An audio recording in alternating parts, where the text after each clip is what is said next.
आज हम लोग बात करते हैं aphorism first the physicians mission के बारे में। तो doctor Hahnemann in the organelle of medicine sixth addition he talks about the physician's mission in the aphorism first, and he says that the physician's high and only mission is to restore the sick to health, to cure, as it is termed. Now let's understand this into detail as of what Dr. Hahnemann meant with each term he used in the aphorism. So introduction. Doctor Hahnemann के time पे जितने सारे therapeutic procedures थे वो उनसे बहुत ज़्यादा dissatisfied थे और उन्हें बहुत ज़्यादा ऐसे नेसेसिटी लगा कि कोई एक स्ट्रिक्ट प्रिंसिपल या एक लॉ या एक गाइडिंग प्रिंसिपल होना चाहिए जिसके ऊपर बेस्ट फिजिशियन पेशेंट को ट्रीट करे। और इसी वजह से उन्होंने अपने फर्स्ट एफोरिज्म में ही emphasizes the aims of the physician and उन्होंने वो चीज़ को बहुत इंपॉर्टेंस दिया है। तो हैनेमन का ऐसे उनका बोलना था कि फिजिशियन को हम उनके एम्स, उनके ऑब्जेक्टिव्स और उनका जो मिशन है वो अच्छे से पता होना चाहिए। तो जो वर्ड है फिजिशियन उसको उन्होंने डिफाइन किया है कि physic means the science, art and the practice of medicine. और physician is someone who is skilled in the use of the physic और द आर्ट ऑफ हीलिंग, जिसे हम लोग डॉक्टर बोलते हैं। So that is the meaning of physician. Second term was mission. So mission commonly means the purpose for which someone is born, the task or goal assigned to a person or group. Now, the original German word used by Dr. Hahnemann was Beruf, and Beruf meant occupation, profession, vocation, calling या trade. तो यहाँ पे doctor Hahnemann ने जो original word use किया था aphorism first के time पे, that was brief, and it comes as a MCQ, so it is very important to know. And now we will talk about what all different stalwarts called mission या फिर defined mission in their own words. So second was Dudgeon. Dudgeon used to denote nothing but a noble profession or as assigned task or the object of life. Wieselhoft on the other hand called it calling. Wheeler rendered it as aim. He commented as that homeopathy is no religion but a rule of practice. तो हम लोग क्या देख रहे हैं कि अलग अलग जो स्टॉलवर्ड्स थे उन्होंने मिशन ये वर्ड को किस तरीके से डिफाइन किया। जैसे हैनेमन ने उसे बेरफ कहा, डर्जियन ने उसे एक असाइन टास्क या ऑब्जेक्ट ऑफ लाइफ कहा, विसलहोफ ने उसे कॉलिंग कहा, व्हीलर ने उसे एम कहा। Doctor J T Kent comments that the whole aim of homeopathy is to cure. अभी डॉक्टर हैनेमन अपने फर्स्ट फुटनोट में ही says firstly he takes a practical view of physician's responsibility to the patient, and he says that the mission is not to construct empty speculations regarding the internal essence or nature of the vital processes and the mode of the disease origin in the individual interior. तो यहाँ पे doctor Hahnemann क्या बोलते हैं कि physician का mission empty speculations या assumptions या थ्योरीज बनाना नहीं है।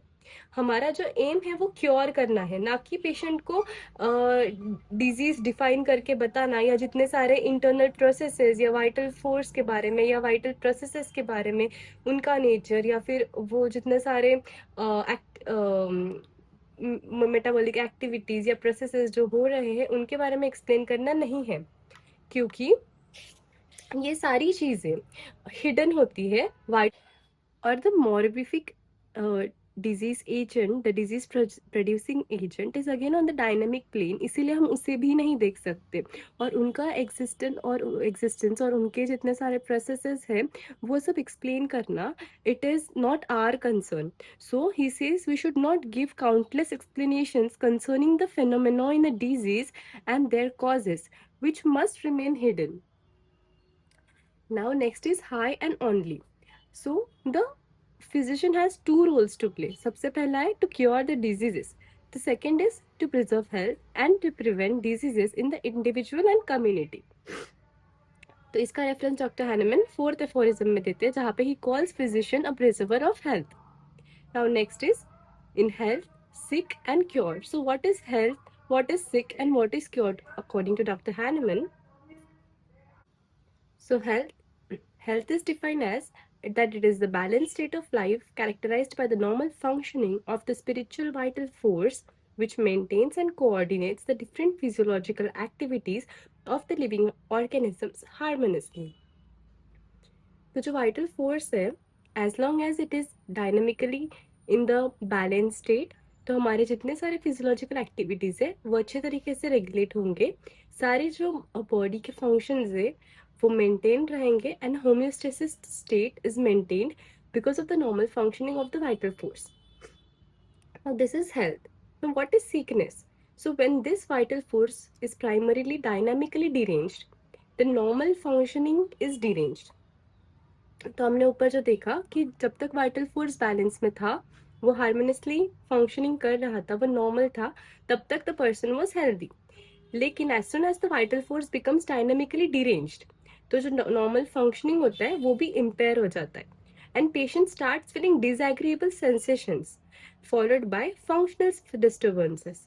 और फिर इसी को हम लोग देखते हैं साइंस और सिम्टम्स के फॉर्म में.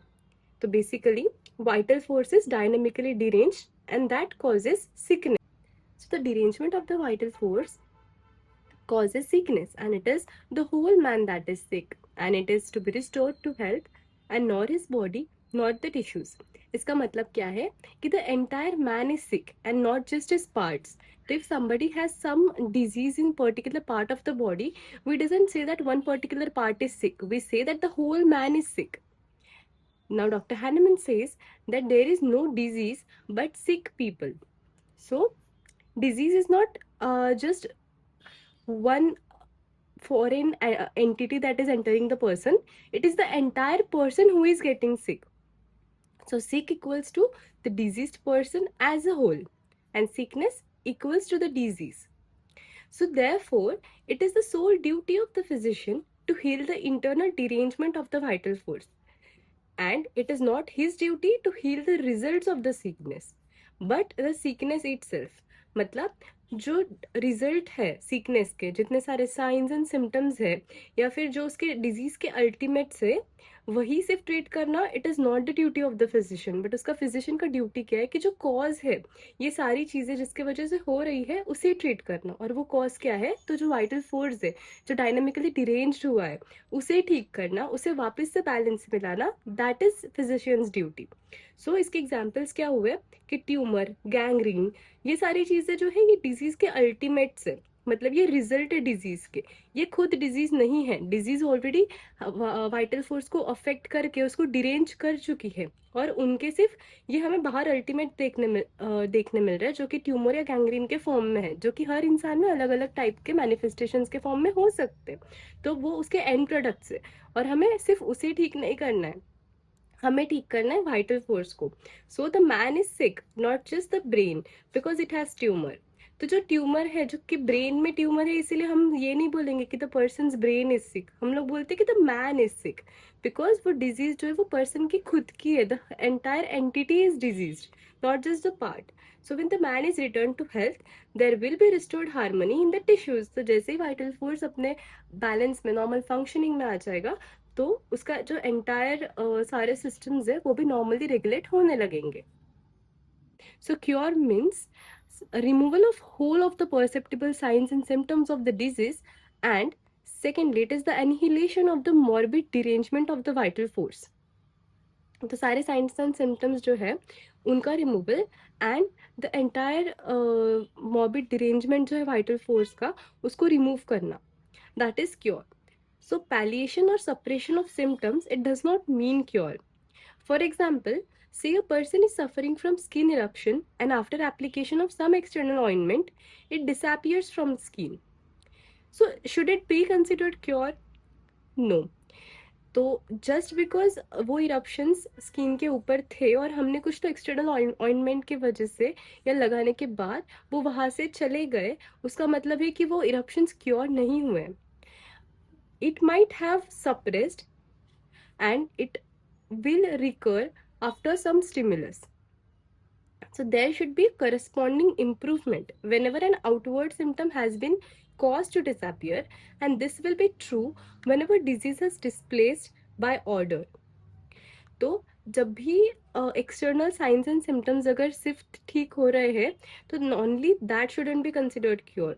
The internal derangement should also be displaced back to what it was and how it was. So, according to Dr. Herring, disappearance of symptoms should be from above downwards, from within outwards, from more important to less important organ, and in the reverse order of the appearance. So, Dr. Herring's law of direction of cure, it is one of the most important laws, and it tells us how the direction of cure takes place. तो cure हमेशा it occurs from above downwards. तो जब कभी eruptions अगर body पे बहुत सारे हैं, पूरे बॉडी पे है, तो हमेशा वो ऊपर से हेड से स्टार्ट होंगे ठीक होना एंड टूवर्ड्स द टो जाएंगे. Then we will know that we are in the direction of cure. It goes from within outward. तो पहले अंदर इंटरनल ऑर्गन्स, वाइटल ऑर्गन्स ठीक होंगे एंड फिर बाद में जो बाहर के एक्सटर्नल ऑर्गन्स है वो ठीक होते जाएंगे. तो from more important to less important organ. तो जो ज़्यादा वाइटल स्ट्रक्चर है पहले वो ठीक होंगे and then the less important words, and in the reverse order of the appearance of the symptoms. For a detailed video on the Herring's law of direction of cure, please refer to my video. I have pinned the link in the description box.